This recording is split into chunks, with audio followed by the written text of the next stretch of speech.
오늘은 창세기 26장 말씀을 우리가 함께 생각하겠습니다. 26장 말씀을 우리가 생각할 텐데 오늘 전반전의 이 말씀만을 우리가 생각하겠습니다. 다 같이 1절에서 6절 말씀까지 우리가 함께 봉독하겠습니다. 1절부터 6절까지 함께 읽겠습니다. 아브라함 때에 첫 흉년이 들었더니 그 땅에 또 흉년이 들매 이삭이 그랄로 가서 블레셋 왕 아비멜렉에게 이르렀더니 여호와께서 이삭에게 나타나 가라사대 애굽으로 내려가지 말고 내가 내게 지시하는 땅에 거하라. 이 땅에 유하면 내가 너와 함께 있어 내게 복을 주고 내가 이 모든 땅을 너와 내 자손에게 주리라. 내가 내 아비 아브라함에게 맹세한 것을 이루어 내 자손을 하늘의 별과 같이 번성케 하며 이 모든 땅을 내 자손에게 주리니 내 자손을 인하여 천하 만민이 복을 받으리라. 이는 아브라함이 내 말을 순종하고 내 명령과 내 계명과 내 율례와 내 법도를 지켰음이니라 하시니라. 이삭이 그랄에 거하였더니. 이삭이 지금 어디에 살고 있죠?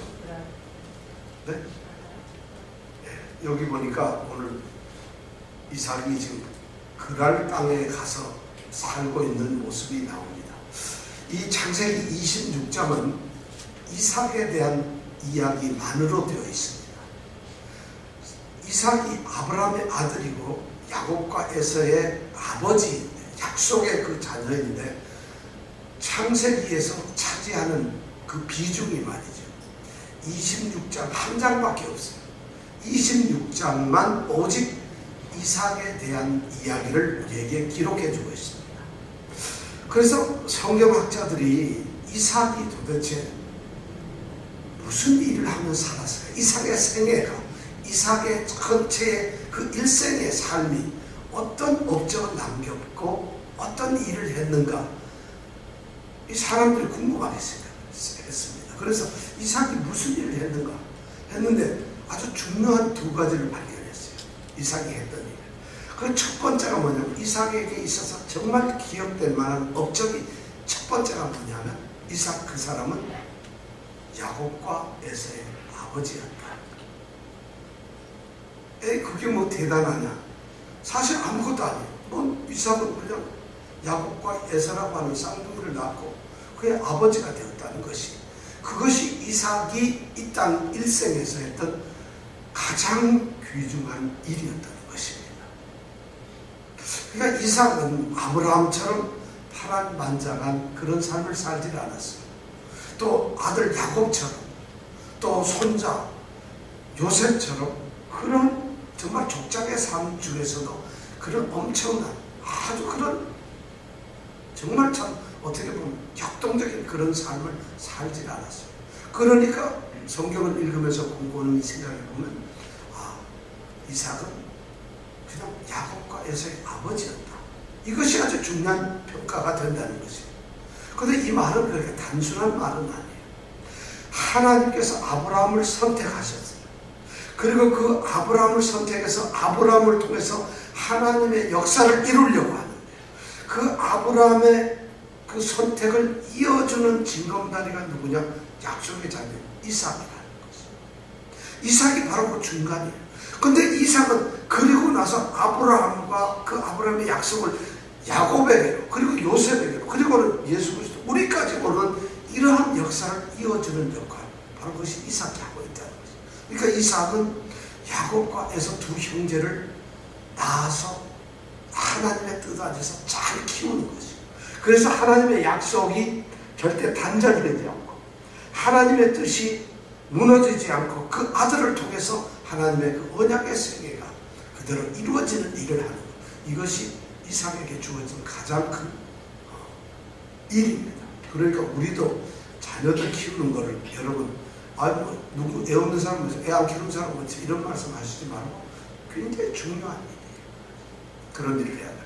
그 다음에 두 번째 이삭이 했던 아주 중요한 일은 오늘 말씀 다음 주에 우리가 생각할 텐데 우물 판 거예요. 그 우물 판 것이 굉장히 아주 이삭의 굉장히 큰 일입니다. 이삭은 말이죠, 하나님으로부터 엄청난 축복을 받아서 거부가 돼요. 그리고 하나님의 축복 속에서 살아요. 약속의 자녀니까 당연한 것이죠. 그렇게 거부가 된다는 얘기는 이 당시에는 무슨 일을 하느냐면 종도 많고 양, 소, 가축들이 많아요. 그럼 그것을 키울 수 있는 뭐가 물이 필요해요. 그러니까 우물이 필요하니까 우물을 끊임없이 팝니다. 아버지 아브라함이 파놓았던 우물도 다시 파고 또 자기가 새로운 우물도 팝니다. 그런데 우물을 파기만 하면은 주변 사람들이 와서 시비를 걸고 우물을 덮어버리고 메워버리고 뺏고 그럽니다. 그럼 이삭은 아브라함처럼 자기 가시를 데리고 싸우는 것이 아니라 그럼 또 쫓겨가서 딴 데로 갑니다. 그래서 또 우물을 팝니다. 아마 이삭만큼 우물을 잘 판 사람, 요즘에 이삭이 오면 광매를 잘 찾는 아주 훌륭한 마이너 골드가 될 수 있는 이런 생각이 미치도 모르겠어요. 아주 이삭은 우물을 잘 판. 이 두 가지 일이 이삭이 했던 아주 위대한 일 중에 그 기록된 것입니다. 그런데 26장은 바로 그 이삭의 이 두 가지 일 중에 하나인 바로 자신의 이야기를 지금 이제 기록해 두고 있습니다. 자, 26장에 보니까 처음에 뭐냐면은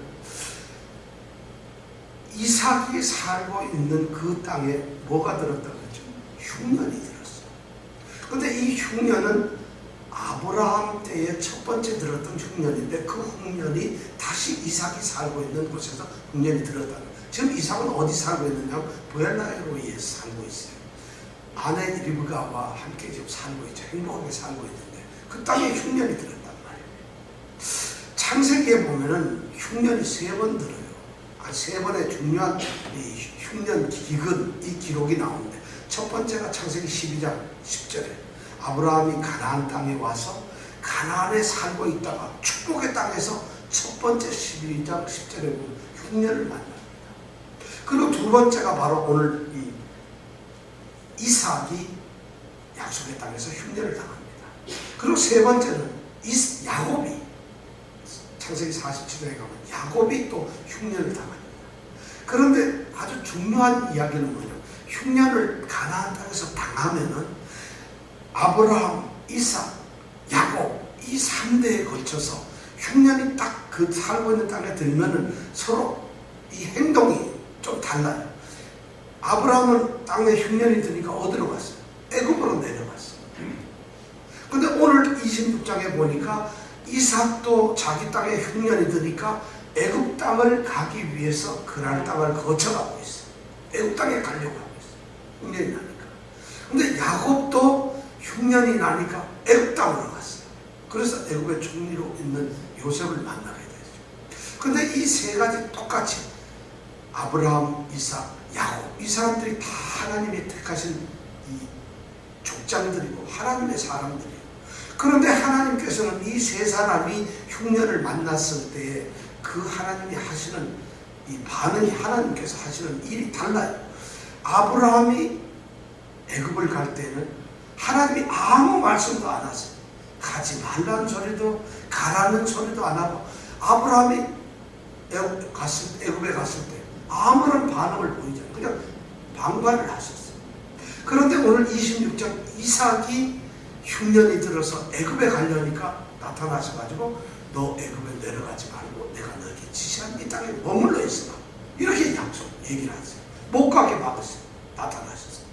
40층에 가서 야곱이 흉년이 들어서 애굽에 내려가려고 할 때는 하나님은 그 야곱에게 너는 애굽 땅으로 가라 이렇게 돼 있어요. 이거 하나님은 변덕이 많으신 분이라 왜 이렇게 똑같이 흉년이 들었는데 이 3대에 걸쳐서 하나님의 명령이 다를까? 이렇게 보면 우리는 정말 하나님의 뜻에 대해서 우리는 참 알 수도 없고 또는 알아도 우리가 이해할 수가 없고 또 정말 우리가 분별해 내기가 쉽지 않아요. 아브라함에게는 약속의 가나안 땅을 주셨으면 애굽에 못 가게 했어야 되는데 그냥 내버려둬. 왜 이삭은 야곱에 가려고 살려고? 이삭은 지금 아브라함보다 어쩌면 더 부자가 되어 있을지 몰라요. 왜냐하면 아브라함으로부터 유산을 받았으니까 상속자니까 이 이삭은 엄청난 부자겠죠. 그러면 그 양과 소와 가족을 지키기 위해서는 흉년이 없는 애굽 땅 곡창지대로 가는 것이 너무 당연한데 그것도 못 가게 하세요. 야곱은 뭐 좀 이해가 가요. 왜냐하면 요셉이 거기에 총리로 있으니까 애국 땅에 내려가라는 말씀. 그러니까 하나님의 이 뜻은 모든 사람들에게 동일하게 나타나지는 않는 것 같아요. 그러니까 우리가 내가 이랬으니까 저 사람도 이런 하나님의 역사가 있어야 된다. 나는 이런 은혜를 받았으니까 이 사람도 이런다. 이런 것은 아닌 것 같아요. 하나님께서는 그 사람에게, 각각의 사람에게 꼭 필요한 하나님의 뜻을 낸다는 것이죠. 그러니까 그 뜻을 우리가 알아내는 것이 무척 중요합니다. 그 뜻을 알기 위해서 우리가 말씀을 읽어야 되고 기도를 해야 돼요. 기도란 하나님의 뜻을 알아서 내가 그 하나님의 뜻에 나를 맞추는 것이 기도입니다.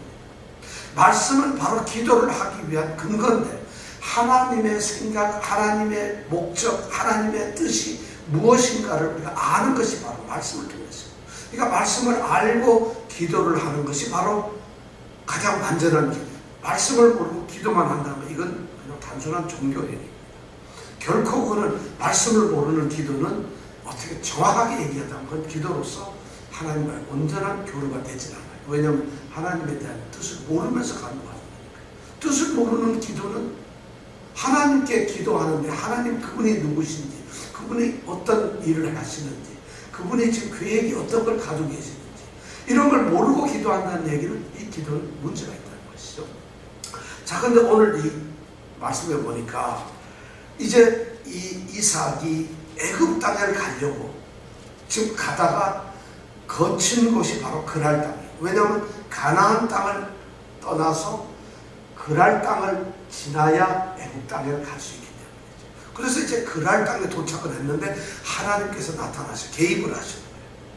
흉년이라고 하는 이런 아주 굉장한 시련을 주셨어요. 약속의 땅에서. 그런데 그 시련이 다가오니까 이삭은 연약해진 것이에요.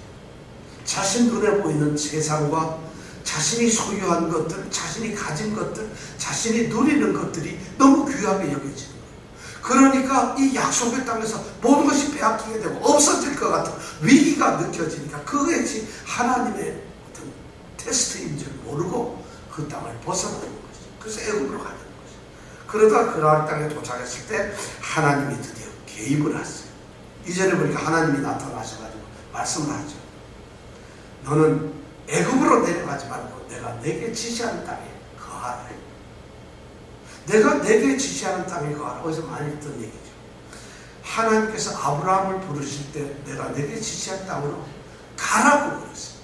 그런데 아브라함은 그러니까 그 땅을 부르셨으니까 가야 되는 것이지만 이삭은 이미 간 그 약속의 땅에 있기 때문에 이삭은 어떻게 돼요?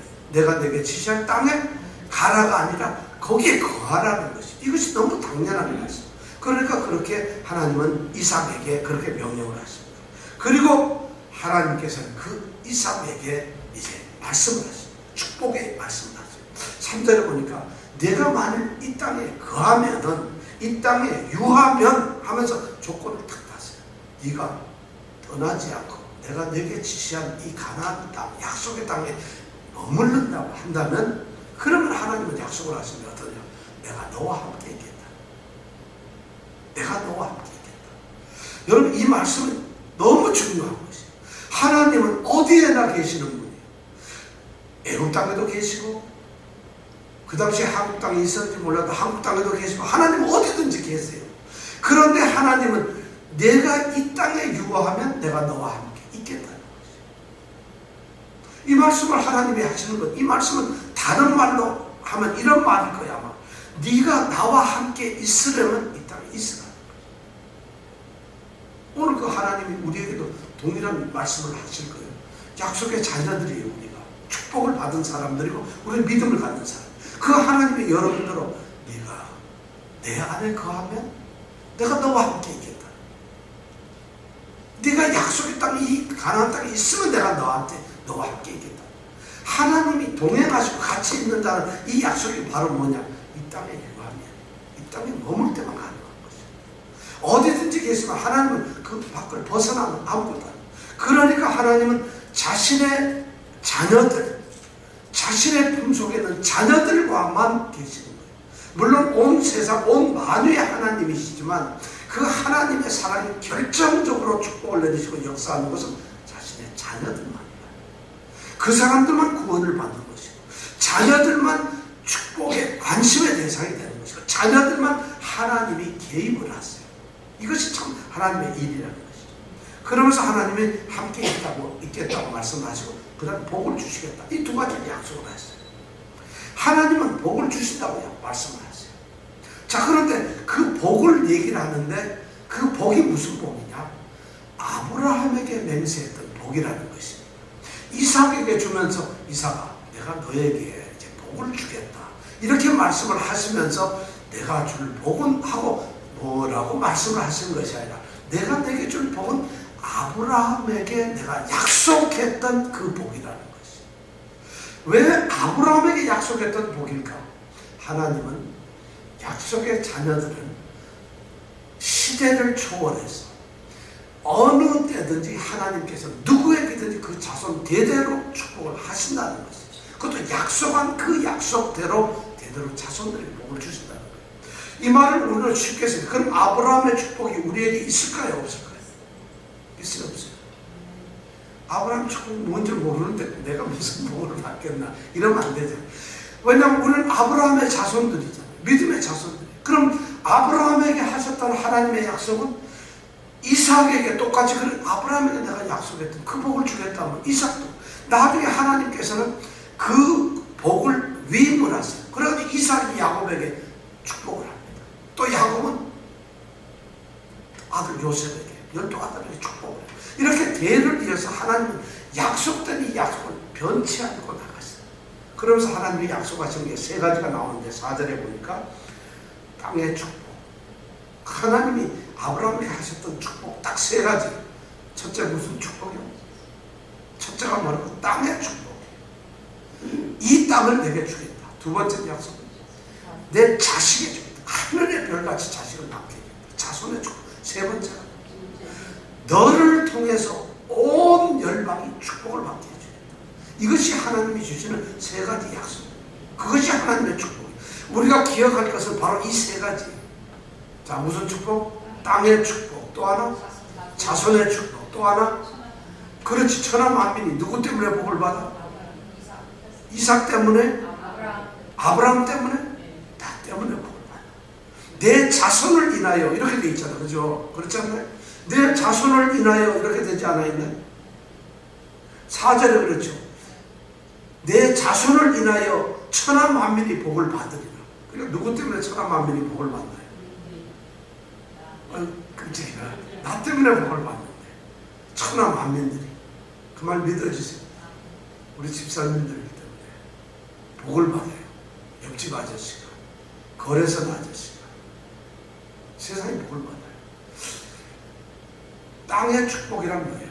하나님의 선택된 사람은 기업이 있다는 것이에요. 그들에게는 그럼 이 땅은 우리에게 뭘까요? 기업, 바로 천국이에요. 우리가 소망 살 수 있는 땅이라는 거주하고 사는 곳이다. 우리가 믿는 사람에게 뭐가 있다? 천국이. 땅의 약속은 천국이 있다. 그 다음에 이 뭐냐면 이 자손의 약속. 하나님을 믿는 사람은 그 자손이 창대하게 됩니다. 이 자손의 창대는 뭐예요? 세상에 믿음의 사람들이 우리가 복음을 전하면서 믿음의 사람들을 통해서 엄청나게 하나님의 나라가 세워진다는 이런 약속이 우리를 통해서. 그 다음에 세 번째가 뭐냐? 우리에게 삶이 우리를 통해서 자손을 통해서 천하 만민이 복을 받는다. 그러니까 우리는 세상에 뭐가 돼? 빛이나 소금이 된다. 아주 중요한 역할. 우리에게 사명을 주시다. 바로 이 세 가지가 하나님이 우리에게 주시는 축복이에요. 땅, 자손, 천하 만민 축복. 이 세 가지 축복을 하나님이 이삭에게 약속을 합니다. 이 땅에 유하면은 내가 너와 함께 있고 너에게 복을 줄 텐데 바로 그 복이 뭐냐? 아브라함과 내가 약속했던 그 세 가지를 주겠다는 겁니다. 여러분 우리도 그 복을 받기를 원합니다. 난 땅은 필요 없고요. 집만 좀 있으면 되겠어요. 아니 우리에게 이런 복이 있어야 돼요. 우리에게 그 영원한 영생의 천국 축복이 있어요. 우리 교회의 날로 교회가 아름답게 세워지는 축복, 바로 믿음의 식구들이 자라나는 축복, 그리고 우리를 통해서 세상이 달라지고 변화되는 축복이 있어야 된다는 것이죠. 이것을 바로 하나님은 약속했어요. 그런데 바로 이 축복을 하나님이 하신다고 했는데 그 축복을 왜 아브라함에게 약속만 했기 때문에 주는 것은 아니에요. 5절에 보니까 그 축복을 하는 근거가 있어요. 뭐냐면 아브라함이 내 말을 순종하고 지켰기 때문이라는 것이죠. 하나님은 아브라함에게 약속을 했고 아브라함에게 명령을 했어요. 근데 아브라함이 그 축복만 그냥 받고서 바로 복을 받고 그 약속대로 복을 받은 것이 아니라 하나님의 말을 순종을 하고 지켰기 때문에 그 약속이 이루어졌다는 것이죠. 그러니까 그것을 원해요. 그러면서 5절에 보니까 아주 중요한 얘기예요. 5절 말씀에 보니까 이는 아브라함이 내 말을 순종하고 내 명령과 내 계명과 내 율례와 내 법도를 지켰습니다. 아, 복잡하죠. 명령은 뭐고 계명은 뭘까? 율례는 뭐고 법도는 뭘까? 여러분 뭐 같아요? 이거 굉장히, 이거 하나님의 말씀이요. 예를 들어서 이런 하나님의 말씀을 하시는데 그냥 하나님이 말씀하신 것은 명령이에요. 근데 명령이 어떤 법으로 제정되고 쓰여지면 그걸 뭐라 하느냐? 계명이라고 해요. 그 계명이 좀 체계를 잡고서 그런 어떤 하나님의 그 숨어있는 뜻이 드러나는 그건 율례라고 그러고, 법도는 뭐냐면 십계명이나 모세 오경, 창세기부터 신명기까지 말하는 그 5개의 성경을 우리는 법도라고 그래요. 그러면 아브라함 시절에는 여러분 신명기, 여호수아가 신명기가 있었을까요? 없었어요. 왜냐하면 신명기는 모세가 쓴 거예요. 그럼 모세가 썼다면은 모세 시대 거니까 아브라함 시대보다도 장만치 한 600년 후의 얘기예요. 그런데 이미 하나님께서는 여기에서 아브라함이 모세에게 줄 수 있는 그 도덕적인 법, 하나님의 규칙을 다 지켜야 돼요. 명령, 계명, 규례, 법도, 율례 이런 걸 다 지켰다. 왜 이런 말을 하나님은 하실까? 실제로 아브라함에게는 말씀만 하셨어요. 기록된 어떤 법을 준 적이 없어요. 계명을, 십계명을 주신 적도 없어요. 그런데 하나님은 이렇게 말씀, 아브라함이 그걸 다 지켰다는 거죠. 그럼 하나님은 우리 몰래 아브라함에게 살짝 십계명을 주신 걸까? 그런 건 아니에요.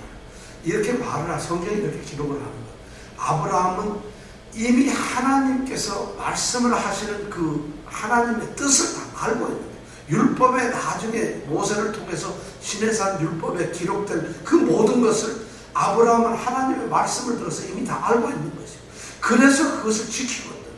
그러니까 하나님은 아브라함이 철저하게 율법, 하나님의 말씀을 잘 지켰다는 것을 이렇게 말씀을 하고 있는 것이죠. 그러니까 아브라함 이 사람은 사실 기록된 성경을 가지지 않았지만, 기록된 하나님의 어떤 규례를 가지지 않았지만 하나님의 말씀을 철저하게 다 지켰다는 거예요. 그렇게 해가지고 하나님이 약속을 하고 하니까 이삭이 어디에 거하게 돼요? 6절에 보니까 그랄에, 애굽을 가려다가 어디서? 그랄 땅에 딱 머물러가지고 살고 있다. 그랄 땅, 여러분 기억나세요? 누가 살았어요? 그랄 땅에는 왕이 다스리고 있어요. 그 왕이 누구죠? 블레셋 왕인데 이름이 뭐예요? 이름이 아비멜렉이 아니라 왕의 칭호가 아비멜렉이에요. 그러면 애굽의 왕은 뭐라 그런다 했죠? 뭐예요? 바로? 네, 바로. 좋았어요. 바로. 그러면 예루살렘의 왕은 멜기세덱. 그러면 블레셋의 왕은 아비멜렉. 이렇게 이름이 이제 이거는 왕의 칭호가 나타납니다. 조선시대의 왕의 칭호는 뭐였어요? 임금. 조선시대 때는 황제라는 말을 못 썼어요. 우리나라 조선시대 왕들은 자신을 황제라고 하지 못했어요. 황제는 오직 중국에 있는 명나라 왕만 황제예요. 우리나라 조선의 세종대왕이 이 황제가 이랬다가는 그냥 단칼에 나가버려요. 그렇게 우리나라가 살았다는 것이죠. 지금 여기서 왕의 칭호가 이렇게 나오는데, 지금 26장에 보면 아브라함은 그랄 땅에서, 26장은 지금 이삭이 그랄 땅에 머물렀는데, 창세기 20장인가 보면 아브라함도 역시 그랄 땅에 살아요. 왜냐하면 부엘세바 살다, 헤브론 살다, 아브라함은 이사를 많이 다녔는데 그 중에 하나가 바로 이 아비멜렉이라고 하는 왕을 만나는 그랄 땅에서 살고 있어요. 지금 이 말씀 그랄 땅에 머물렀다 하는 이 얘기를 딱 들으면은 너무 아브라함과 이 이삭이 너무 공통되는 일이 많아요. 오늘 우리가 1절부터 6절까지 이렇게 쭉 보면은 아브라함에게 있었던 사건이 이삭에게도 유사하게 비슷하게 계속 반복이 되고 있어요. 역사는 흐르지만 반복이 되는 것 같아요. 아브라함이 살던 시절에 흉년이 들었는데 이삭 때도 또 흉년이 들었어요. 그래서 아브라함을 부르실 때 하나님은 내가 내게 지시할 땅을 가라고 축복을 하셨는데 똑같이 여기에서는 하나님은 내가 내게 지시할 땅에 머물라고 거하라고 하면서 똑같이 축복을 해주세요. 요 뒤에서 7절부터 우리가 읽어보면 그랄 땅에 가가지고 아브라함이 자기 아내 사라를 여동생이라고 속이는데 지금 7절부터 11절까지 가보면 역시 또 이삭이 자기 아내 리브가를 여동생이라고 또 속여요. 야, 이 부자가 아주 자전 요렇게 거짓말쟁이일 수가 없어요. 아주 사기기가 아주 너무한 사람. 그래서 성경학자들은 이런 얘기를 했어요. 이렇게 기록된 것은 괜히 아브라함에게 있었던 얘기를 이삭에게도 있었던 것처럼 잘못 쓴 것이다. 그런 성경학자들이 있기 때문에 골치 아픈 거예요. 성경에 있는 말씀을 그대로 안 믿고 자기간에 뭘 발견해낸다고 엉뚱한 소리를 하고 있다는 그런 사람들이 많아요. 성경학자들 중에. 그런데 성경을 보면 똑같은 얘기를 두 번 쓰고 있어요. 아브라함에게도 있었던 일이 이삭에게도 있었다는 거죠. 그럼 왜 이런 이야기가 반복되게 그런 사건을 반복된 일이 일어나고 있을까요?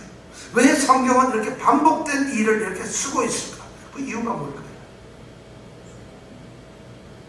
왜 쓰는? 어쩌면 이렇게 잡아서 저는 이런 생각이 들어요. 아브라함이 이삭을 낳았었죠. 그리고 근데 벌써 이 모리아 산에서 죽을 뻔했잖아요. 제물로 바쳐질 뻔했잖아요. 근데 살아났죠. 그러니까 하나님이 예비하신 수양을 갖다가 제물로 바치면서 하나님이 막 아브라함에게 축복하는 그 말씀을 이삭은 들었어요. 그러니까 하나님이 아브라함에게 축복한 것을 이삭은 다 알고 있어요. 그리고 그 아브라함이 살아왔던 과정에 대해서 이삭은 아마 신앙의 전수를 받기 위해서 많은 얘기를 들었을 거예요. 그럼 이삭은 아브라함으로부터 아브라함의 생애에 대해서 모든 것을 다 듣고 있어요. 그럼 아브라함이 이삭에게 얘기할 때 좋은 것만 얘기했어요. 아버지가 훌륭한 점만. 어쩌면 아브라함은 뭐냐면 가르쳐야 되고 약속의 자녀니까 가르쳐야 되니까 자신이 실패했던 것들, 잘못했던 것도 얘기를 할 수가 있어요. 내가 말이야 그랄 땅에 갔을 때 네 엄마 때문에 내가 아주 큰 실수를 했다. 네 엄마가 좀 예쁘냐? 그래서 내가 거기 가가지고 네 엄마 때문에 내가 죽을까봐 여동생이라고 속인 적이 있었지. 뭐 아마 그런 얘기를 했을 거예요. 그런데 하나님이 나를 축복해서 말이야 네 엄마도 살리고 나도 살리고 엄청난 은금 재물을 줬어요. 그래서 거기서 살았단다. 야, 하나님은 그렇게 도우시는 거예요. 아마 그렇게 얘기를 했을 거예요. 그러니까 이삭이 지금 그랄 땅에 머물러 가지고 지금 있어요. 근데 이런 걸 왜 하냐? 왜 이런 반복된 이야기를 지금 사건이 동일한 이런 유사한 사건을 기록하느냐? 두 가지 중요한 의미가 있어요. 하나는 뭐냐면 이제 아브라함의 하나님께서는 이삭의 하나님이 되셨다는 것이에요. 아브라함의 하나님으로서 아브라함에서 끝난 것이 아니라 그 아들 이삭에게도 동일하신 하나님이라는 것을 우리에게 이야기해 주기 위해서 똑같은 사건 속에서 똑같은 하나님이 역사를 하신다. 같은 하나님이 일을 하신다. 그러면서 하나님께서는 이러한 동일한 유사한 사건을 통해서 하나님께서는 그들에게 똑같은 교훈을 주고 싶어 하셨어요. 똑같은 가르침을 주고 하셨어요. 왜 그러냐? 인간은 연약해요. 약속의 아들이고 부름을 받은 하나님의 약속의 주인공인 이 아버지와 아들이 인간의 연약함 때문에 똑같이 잘못을 저질러요. 여러분 약속의 자녀는 잘못 안 저지르는 게 아니에요. 교회 나오는 목사, 교회 다니는 말씀을 전하는 목사가 잘못을 안 저지르는 것이 아니죠. 우리 직분자는 성도들은 똑같아요. 이 아브라함, 이삭 동일하게 연약한 믿음을. 그래서 넘어져. 가뭄이 오고 흉년이 드니까 살던 약속의 땅도 팽개쳐 버리고 살려고 다른 것을 쫓아가요. 바로 이것이 연약한 모습이에요. 하나님은 지금 그런 모습을 통해서 우리에게 들려주고 싶은 게 있어요. 뭐냐? 하나님이 하신 약속은 우리가 이루어가는 것이 아니라 하나님 자신이 이루신다는 거죠.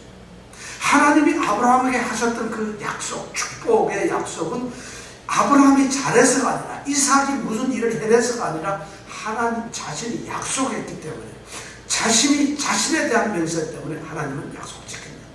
그래서 우리 축복이 흔들리지 않는 것이. 약속이 우리가 뭘 잘하기 때문에 하나님의 약속이 이루어진다고 하는, 이 중에서 저를 비롯해서 하나님의 약속을 받을 수 있는 사람이 한 명도 없어요.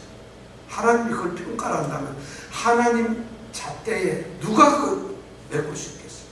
그런데 하나님은 그걸 보시는 게 아니라 연약함 속에서도 하나님 자신을 보시는, 내가 약속했던 사람, 내가 선택했고 내가 불렀고 내가 세웠던 사람이니까 하나님은 그것이 자신의 약점이다. 하나님의 가장 애처롭고 연약한 부분이 뭐냐? 약속을 꼼짝없이 지켜요. 변개치를 못해요. 자신이 하신 말씀을 바꿀 수가 없어요. 그러니까 축복할 수가 없어요. 그러니까 하나님의 언약은 하나님 자신 때문에 하나님이 이루신다. 이것을 우리에게 보여주신 거예요. 바뀌지 않는다. 또 하나 중요한 것은 뭐냐면, 아브라함이 겪었던 것을 이삭도 겪을 수 있다는 것이죠. 아브라함에게만 더 축복을 내리고 이삭은 전혀 뭐 고생만 하는 이런 것이 아니에요. 아브라함이 겪었다면 이삭도 겪을 수 있어요. 아브라함이 당하는 일이 있다면 이삭도 똑같이 당한다. 야곱도 당해지고 요셉도 당해지고 점점 당하고, 고난은 누구에게나 다 있을 수 있다. 바로 그것을 우리에게 들려주는 거예요. 우리가 그러니까 아브라함이 당하는 고난을 오늘 우리에게도 있어요. 우리가 빌립보서 1장 30절에서 바울 사도가 얘기하는, 너희에게도 같은 싸움이 있다.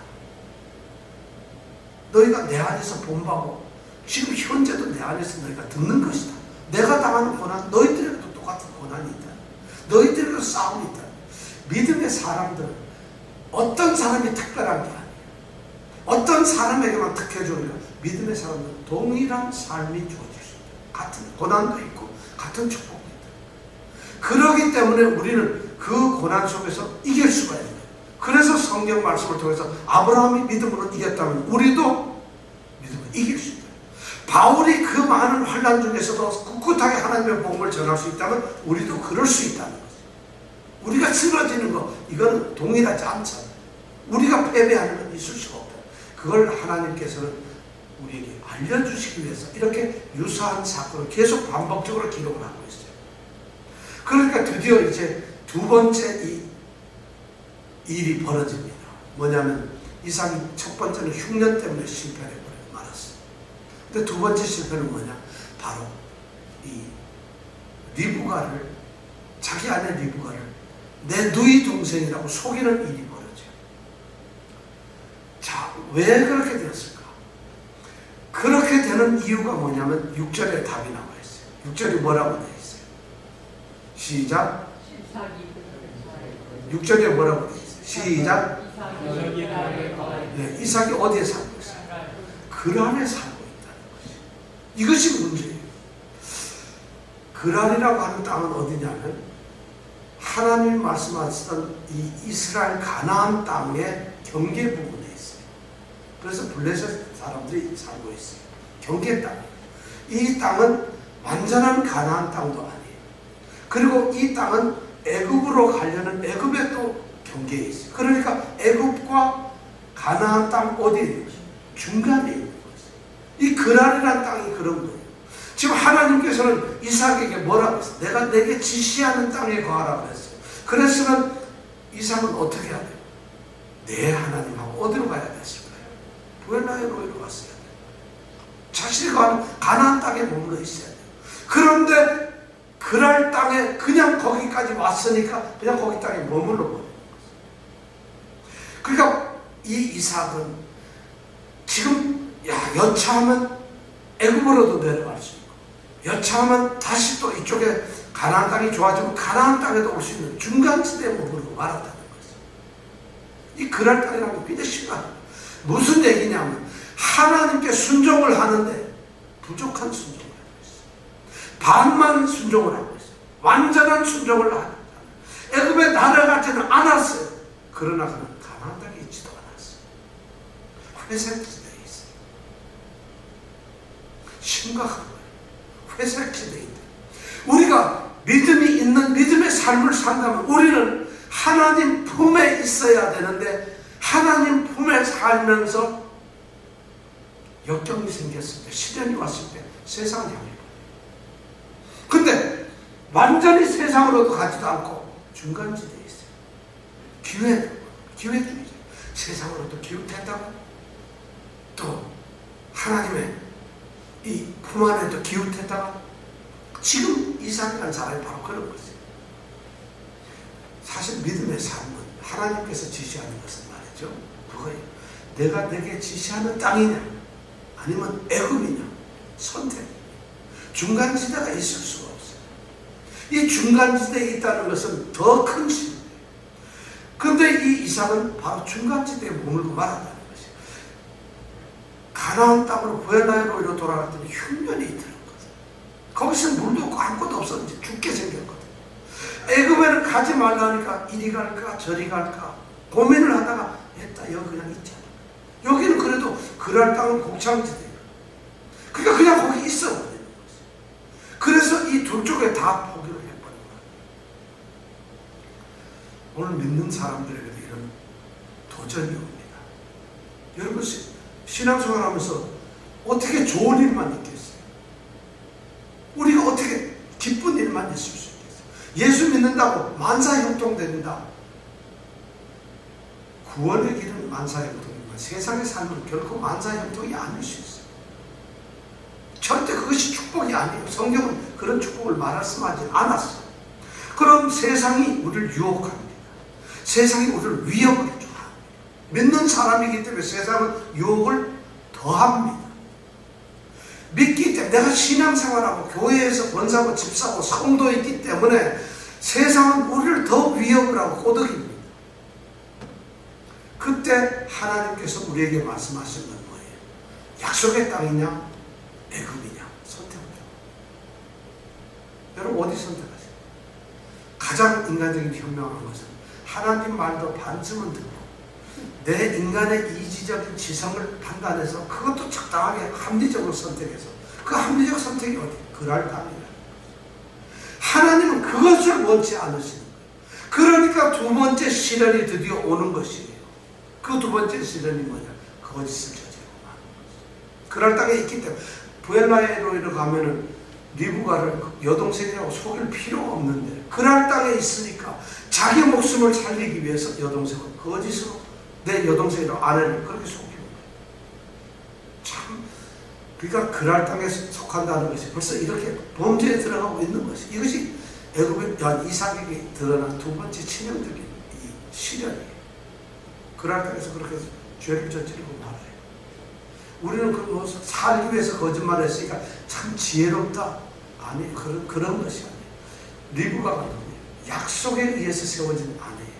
이삭이 누구예요? 약속에 의해서 태어난 아들이에요. 이 두 사람이 부부가 된 건 뭘까요? 약속의 자손을 낳기 위한 부부가 된 사람들이에요. 그들을 어떻게 거짓말을 할 수가, 어떻게 그것을 속일 수가 있어요? 그게 그랄 땅이기 때문에, 자신을 생각하기 때문에, 약속의 땅을 떠났기 때문에 그런 것이. 그 말은 다시 말하면 하나님의 약속을 조롱하고 있는 것이라는 거예요. 하나님의 약속을 의심하고 있는 것이. 하나님 그분을 갖다가 지금 모독을 시키고 있는 것이. 그런 일을 하고 있는 것이. 그건 있을 수가 없잖아요. 이것이 우리가 생각하기에는 아주 현명할 것 같지만, 우리에게도 그런 도전이 온다면, 지금 저에게도 이런 질문이 만약 하나님께서 우리에게 던진다면 저는 어떤 선택을 할까? 저도 이삭과 비슷할지 몰라요. 그래도 애굽에 갈 수가 없잖아요. 하나님 가지 말라 했으니까 애굽에는 안 가요. 그러다가 가나안 땅을 딱 가려다 보니까 갔다가는 그냥 바로 이거 낭패를 먹거든요. 그러니까 어정쩡하게 양다리 치기를 하는 거예요. 양다리. 여기도 다리 얹고 여기도 얹고 해서 이쪽이 힘들면 이쪽에 무게중심을 놓다가 이쪽이 힘들면 이쪽으로 왔다가, 그리고 하나님 잘못했습니다. 그만입니다. 지금 아주 이삭이 그랄 땅에 산다는 것은 바로 그런 치명적이에요. 하나님은 그 죄를 드러내세요. 8절에 보니까 그 죄가 드디어 자기 아내 리브가를 누이 동생이라고 속인 그 거짓말이 그만 들통이 납니다. 8절 한번 읽어볼까요? 시작. 이삭이 오래 노하였더니 이삭이 그 아내 리브가를 대하는 것을 블레셋과 아비멜렉이 참으로 대하였습니다. 무슨 일이 벌어졌어요? 이삭은 리브가가 누이 동생이라고 했는데 누이 동생이 아니니까 이 아비멜렉은 아마 한 집에 살게 했는가 봐요. 아비멜렉은 이 그랄 땅의 중심에 왕국이 있었어요. 어느 날 차양을 닦고 창문밖을 이렇게 내다봤는데 저기 이삭의 장막에서 두 니은이 이렇게 포옹을 하고 사랑을 하고 있는 거예요. 이렇게 이게 누구야 하고 열심히 봐도 이게 누구예요? 이삭하고 리브가예요. 왜냐면 시간이 오래 갔는데 부부니까 그렇잖아요. 그러니까 애정 행각을 벌리다가 그 현장에서 꼼짝 말하고 잡혔어요. 아비멜렉을. 하나님께서는 이렇게 이 범죄를 많잖아요. 드러내고 계신다. 그러니까 이제는 도망도, 그러니까 아비멜렉이 당장 미스터리 들어와. 그래서 이삭 씨가 이제 들어가요. 그래서 이 미스터리가 이제 들어가죠. 이삭이 리브가도. 그러니까 너 왜 거짓말 쳤어? 너 왜 거짓말했어? 아마 지금 구절에 보면 그렇게 책망을 해요. 어째서 너 여동생이라고 그랬어? 왜 그런 거야? 그때 대답이 뭐예요? 내가 내도 아내 때문에 죽을까 두려워서 그래. 야, 정말 부끄러운 일이 벌어지고 있는 거예요. 하나님의 땅에 살지 않는 사람들 이렇게 수치를 당하게 돼 있어요. 정말 10절에 보면은 정말 엄청난 일이 일어나고 있어요. 10절에 보니까 아비멜렉이 이삭 보고 얘기해요. 너 때문에 나하고 우리 백성들이 하나님 앞에 범죄를 저질 뻔했다. 네가 거짓말을 하기 때문에, 네가 너의 아내를 여동생이라 했기 때문에 나나 우리 백성이 아내를 택했으면 어떡할 뻔했냐. 하나님 앞에 벌을 받고 죄를 짓을 뻔합니다. 우리가 죄를 짓도록 그렇게 네가 만들었다는 것이 지금 엄청난 얘기입니다. 이 아비멜렉이 이삭보다도 어떻게 더 도덕적이에요. 더 윤리적이에요. 더 똑바로. 너 때문에 우리가 죄를 저질 뻔했다. 무엇이 죄라는 걸 알고 있어. 이삭은 죄라는, 그러니까 이게 남 앞에 뭘 아비멜렉한테 얼물을 덧치려고 속이고 덧치려고. 우리가 어저께 볼색이죠. 우리가 소자에게 우리가 만약에 죄를 범하게 하면 어떻게 된다고 했죠? 뭘 매야 된다고 보면 연장에 떨려야 되죠. 지금 이삭이 그런 짓을 하고 있어요. 이삭의 그 지혜나 이삭의 그 거짓말이 결국은 아비멜렉이나 그 백성들을 갖다가 죽게 만드는 범죄를 할 수 있는 덫을 놓고 있습니다. 이것이 그랄 땅에서 있었던 얘기예요. 오히려 이방 이 왕이 이것이 한눈에 범죄 행위라는 것을 알고 있어요. 이래서는 안 된다는 너무나 깨끗한 얘기를 하고 있어요. 이삭이 누구예요? 하나님의 약속을 받은 아브라함의 자손이에요. 아브라함처럼 똑같이 약속을 받았던 사람인데 이 사람이 결정적으로 잘못하면 두려움 때문에. 그래서 두려움 때문에 아비멜렉을 속였어요. 결국엔 무슨, 아비멜렉을 속였지만 결국엔 무슨, 하나님의 약속, 하나님의 그 축복을 갖다가 가볍게 여겨요. 두려움 때문에, 거짓말 때문에. 그 하나님의 약속에 대한 우리가 만약에 성숙된 믿음을 가지고 있다면 우리는 모든 의심, 두려움을 없애버립니다. 하나님이 약속하시고 하나님이 축복한 그 약속을 만약 믿는 굳센 믿음이 있다면 우리에게 의심이 있을 수가 없어요. 두려움도 있을 수가 없어요. 그런데 만약 두려움이 들어갔다면, 만약 우리가 의심이 생겼다고 한다면 그것은 결국 하나님의 약속을 아무것도 아닌 것처럼 생겨요. 그리고는 결국에는 하나님을 모독시켜버린 거예요. 이방인에 의해서 이방인이 이 하나님의 자녀인, 약속의 자녀인 이삭에게 비방과 질책을 한다는 거죠. 그래서 약속의 자녀가 정말 수치스럽게 거짓말하는 범죄자를 들통에 나버려요. 그리고 부끄러움을 당합니다. 이런 일이 지금 벌어지고 있다는 거죠. 참 이삭의 모습을 우리가 이런 그랄 땅에 거하는 모습을 보면서 하나님의 품을 떠난 자들이 하나님의 그 약속의 그것을 가볍게 여긴 자들에게 주어지는 엄청난 일을 우리는 여기서 보게 됩니다. 우리 믿는 사람들이 세상 사람들의 손가락질을 받고 있어요.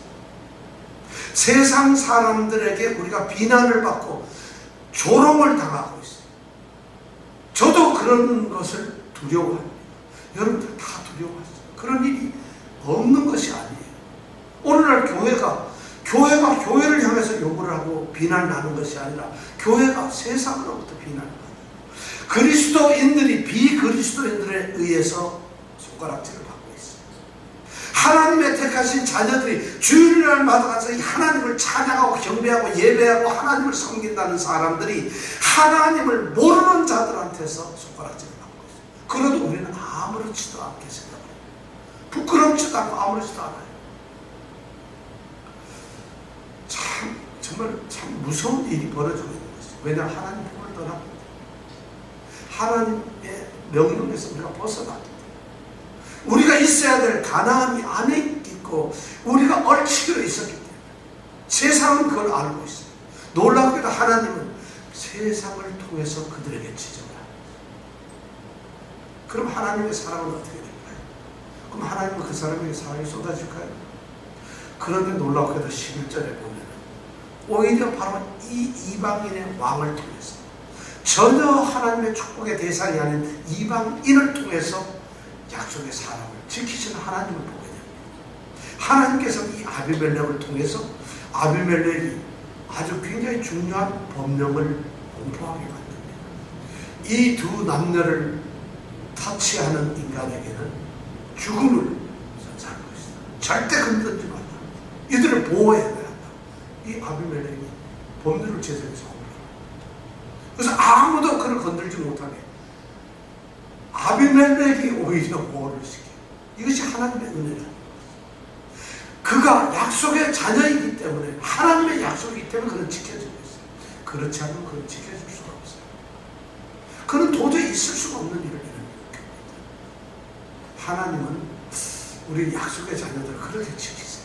여러분 이것을 우리가 기억을 해야 돼요. 바로 우리가 약속의 자녀이기 때문에 우리는 하나님의 사랑에서 아무도 끊을 수가 없습니다. 그러면 우리는 끊을 수가 없기 때문에 급백 믿고 마음대로 해야 되나요? 그것을 우리에게 지금 들려주시는 거예요. 그 약속이나 그 말씀을 지키지 않은 자들이 당하는 부끄러움을 이 말씀은 우리에게 들려주고 있어요. 이삭이 바로 하나님의 명령, 내가 내게 지시한 땅에 머물라고 하는 이 말씀을 어겼습니다. 약속의 땅에 있어야 되는데 흉년 때문에 떠나니까 머물라고 하는데 그 땅이 아닌 그랄 땅에 머물게 되니까 하나님은 수치를 주십니다. 그러나 하나님께서는 그 사람을 거두시지는 않았어요. 하나님은 지키세요. 하나님의 택하신 자들은 하나님이 축복을 하신다는 것을 오늘 우리에게 들려줍니다. 자, 우리가 이 말씀을 통해서 우리가 생각합니다. 11절까지 말씀을 통해서 여러분들은 하나님께 어떤 도전을 받습니까? 하나님이 여러분들에게 수많은 말씀을 하시고 계세요.